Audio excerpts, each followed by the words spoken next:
इस वीडियो में बताई गई सारी जानकारी पब्लिक प्लेटफॉर्म पर उपलब्ध है। इसमें ऐसी कोई जानकारी नहीं दी गई है जिससे हमारे सुरक्षा बलों की गोपनीयता भंग होती है। डिफेंस डिटेक्टिव सेना का सम्मान करता है और उन्हीं जानकारियों के आधार पर काम करता है जो सार्वजनिक रूप से मौजूद है। दोस्तों, सुना कि नहीं, पाकिस्तान के डिप्टी प्राइम मिनिस्टर और जो फॉरेन मिनिस्टर भी हैं, इशाक डार, उन्होंने क्या कहा है?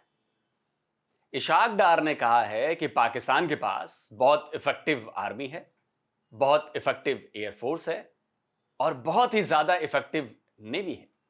इतना ही नहीं, पाकिस्तान मुस्लिम देशों की, खासकर अरब देशों की प्रपोज्ड ज्वाइंट फोर्स में बड़ी भूमिका भी निभाने के लिए तैयार है। Pakistan is having a very large, known, very effective army, very effective air force, very effective navy. Pakistan का कहना है कि अगर इजराइल के खिलाफ कोई ज्वाइंट फोर्स बनती है तो वो उसमें बहुत बड़ी भूमिका निभाने के लिए एकदम तैयार हैं। देखिए दोस्तों, इसमें कोई हर्ज नहीं है। भाई, मुस्लिम देशों की ज्वाइंट फोर्स की बात चल रही है और पाकिस्तान दुनिया का इकलौता मुस्लिम न्यूक्लियर पावर्ड कंट्री है।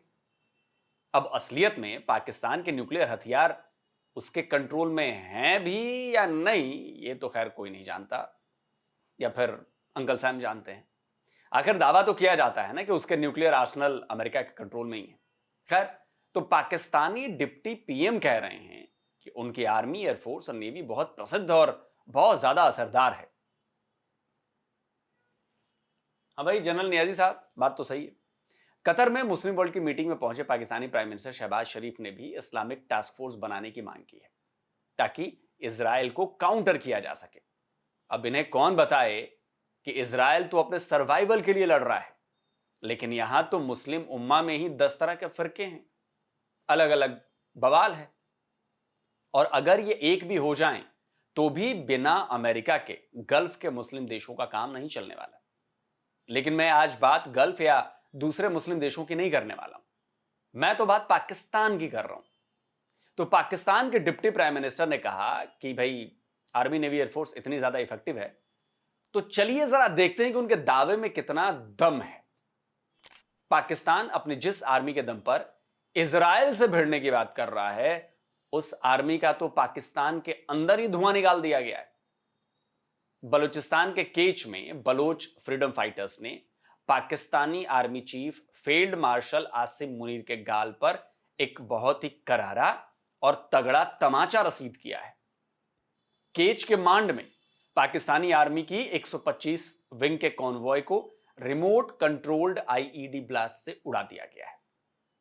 पाकिस्तान की आर्मी के मुताबिक इस धमाके में 5 फौजियों की जान गई है, लेकिन ब्लास्ट को अंजाम देने वाली बलोच लिबरेशन आर्मी के मुताबिक इस ब्लास्ट में 8 फौजी पाकिस्तान के मारे गए और मरने वालों में पाकिस्तानी आर्मी का कैप्टन वकार काकड़ भी शामिल है। रिपोर्ट्स बता रही हैं कि केवल सितंबर महीने में ही पाकिस्तान ऑक्युपाइड बलूचिस्तान में बलोच फ्रीडम फाइटर्स ने मुल्ला मुनीर की आर्मी के 40 से भी ज्यादा जवानों और ऑफिसरों को जहन्नुम में पहुंचा दिया है। केच में हुए इस हमले से ठीक पहले रविवार को बागी जो बलोच हैं, जिन्हें हम फ्रीडम फाइटर्स कहते हैं, कि दूसरा संगठन है उसका बलोच लिबरेशन फ्रंट यानी बीएलएफ, उसने कुलवाह में पाकिस्तानी आर्मी के काफिले को निशाना बनाया था। इस हमले में 2 पाकिस्तानी जवान मारे गए थे।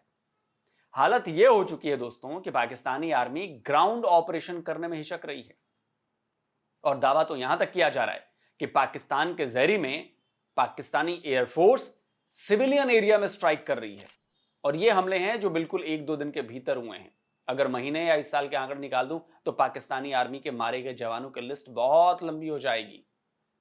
तो ये कोई बताएगा कि जो Pakistani army Baloch freedom fighters से निपटने में नाकाम साबित हो रही है, जिस पाकिस्तानी आर्मी का बलोच मार मार कर भुरता बनाए जा रहे हैं, वो पाकिस्तानी आर्मी इजराइल से कैसे लड़ेगी? वो कैसे आईडीएफ का मुकाबला करेगी? और पाकिस्तानी आर्मी की बहादुरी के किस्से यहीं खत्म नहीं हुए हैं, अभी तो खैबर पख्तूनख्वा बाकी है भाई। पाकिस्तानी आर्मी डंका पीट रही है कि उसने नॉर्थ वेस्टर्न खैबर पख्तूनख्वा में 2 ऑपरेशन चलाकर 31 आतंकियों को मार गिराया है। बहुत बड़ी उपलब्धि है भाई, तालियां। लेकिन ये बताओ पाकिस्तानियों, ये कौन बताएगा कि टीटीपी ने पाकिस्तानी आर्मी के 19 जवानों को भी ठोक दिया? वैसे तो केपीके में रोज कहीं ना कहीं पाकिस्तानी आर्मी के कॉन्वॉय, पाकिस्तानी आर्मी के कैंप्स और पोस्ट, उनको निशाना बनाया जा रहा है। लेकिन यह हमला बहुत बड़ा था। टीटीपी ने बदर फकीर सराय इलाके में पाकिस्तानी आर्मी के कॉन्वॉय को टारगेट किया। टीटीपी का दावा है कि इस हमले में 30 पाकिस्तानी फौजी मारे गए हैं। हालांकि पहले पाकिस्तान ने 12 फौजियों के मारे जाने की पुष्टि की थी, लेकिन बाद में 19 फौजियों के मारे जाने की बात जो है वो सामने आई है और इस बात की पुष्टि भी हो गई है। टीटीपी ने साउथ वजीरिस्तान में गश्त लगा रही पाकिस्तानी आर्मी की टुकड़ी को स्नाइपर से भी निशाना बनाया था और बाकायदा उसका वीडियो भी जारी किया था। इतने फौजियों के एक साथ मारे जाने के बाद मुल्ला मुनीर अपने हाई सिक्योरिटी जोन से बाहर निकला था और फिर पाकिस्तान के प्राइम मिनिस्टर शहबाज शरीफ के साथ खैबर पख्तूनख्वा पहुंचा था। मारे गए फौजियों के शवों को देखा था।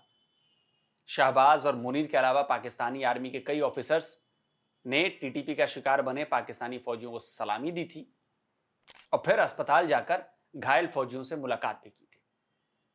और इससे पहले इसी महीने की शुरुआत में बन्नू के एफसी कैंप पर टीटीपी ने बहुत बड़ा हमला किया था। इसमें भी पाकिस्तानी फौज के 6 जवान मारे गए थे। हमले के बाद बन्नू कैंप की हालत देखने लायक थी। और सोचिए कि जब एक हाई सिक्योरिटी जोन में मौजूद कैंप को टीटीपी वालों ने इतनी बुरी तरह तबाह कर दिया है, तो फिर पाकिस्तानी आर्मी की उनके सामने औकात क्या है? क्या इफेक्टिवनेस है भाई पाकिस्तानी आर्मी की? वाह! बलूचिस्तान में फ्रीडम फाइटर्स जो हैं बलूचिस्तान के, वो ठोक रहे हैं। खैबर पख्तूनख्वा में टीटीपी वाले मार रहे हैं और मुस्लिम बिरादरी में ये जाकर ढोल पीट रहे हैं कि पाकिस्तान की आर्मी तो जनाब बहुत इफेक्टिव है। भाई वाह! वैसे मेरी अरब देशों के साथ साथ सभी मुस्लिम देशों को एक सलाह भी है कि एक बार इजराइल पर भरोसा कर भी लेना। बड़े मार्के की बात कह रहा हूं कि एक बार इजराइल पर भरोसा कर भी लेना, लेकिन पाकिस्तान पर मत करना। क्यों? देखो, अभी भी कतर में वो इजराइल के खिलाफ ज्वाइंट आर्मी बनाने की बात करने के ठीक बाद अब शहबाज और फील्ड मार्शल मुनीर ट्रंप से मिलने अमेरिका जा रहे हैं। ट्रंप पाकिस्तान में माइनिंग, पेट्रोलियम और क्रिप्टो बिजनेस का काम शुरू करने का ऐलान कर चुके हैं और पाकिस्तान किसी भी कीमत पर इसे खोना नहीं चाहता। क्यों? क्योंकि डॉलर का मसला है जनाब भाईजान। वो तो ट्रंप के इशारों पर नाचने के लिए तैयार है। तो अरब और मुस्लिम वर्ल्ड को क्या लगता है कि वो अमेरिका के जिगरी इजराइल के खिलाफ आर्मी में शामिल हो जाएगा? और हो भी जाएगा तो क्या वक्त आने पर कोई एक्शन लेगा? सवाल ही नहीं उठता। पाकिस्तान की आर्मी का इतिहास रहा है गद्दारी करने का। क्या अरब वर्ल्ड भूल गया है? क्या जॉर्डन की फोर्सेस भूल गई हैं कि उन्हीं के कहने पर 20,000 से ज्यादा या 40,000 फिलिस्तीनियों को मार गिराया था जियाउल हक ने, इसी पाकिस्तानी आर्मी के कमांडर ने? एक तरफ वो सोवियत संघ से अमेरिका के लिए डॉलर ले रहा था, अमेरिका से सोवियत संघ के खिलाफ, दूसरी तरफ अमेरिका के खिलाफ ही वहां पे जिहादी भी भेज रहा था अफगानिस्तान में। क्या ये भूल जाएं? पाकिस्तानी आर्मी सिर्फ डॉलर की यार है, भरोसा मत करना। तो दोस्तों, आज के वीडियो कैसा लगा कमेंट करिए, अपनी राय दीजिए और जिन दोस्तों ने अभी तक डिफेंस डिटेक्टिव को सब्सक्राइब नहीं किया तो भाई चैनल को सब्सक्राइब करें, साथ में बेल आइकन प्रेस करें और ऑल नोटिफिकेशन ऑन करना मत भूलिएगा ताकि हमारे द्वारा अपलोड किए गए हर वीडियो की जानकारी आप तक फौरन पहुंच जाए। जल्द मिलता हूं एक और नए वीडियो के साथ। नमस्कार, जय हिंद। तो अगर आप चाहते हैं मुझसे बात करना, मुझसे कोई सवाल पूछना, तो फैन कॉल पर आप मुझसे कनेक्ट हो सकते हैं। फैन कॉल में ये सुविधा है कि आप अपने हिसाब से वहां पर जाकर टाइम स्लॉट बुक कर सकते हैं कि आपको फलाने दिन मुझसे बात करनी है, फलाने टाइम पे मुझसे बात करनी है। लेकिन ये भी बता दूं कि ये पेड सर्विस है।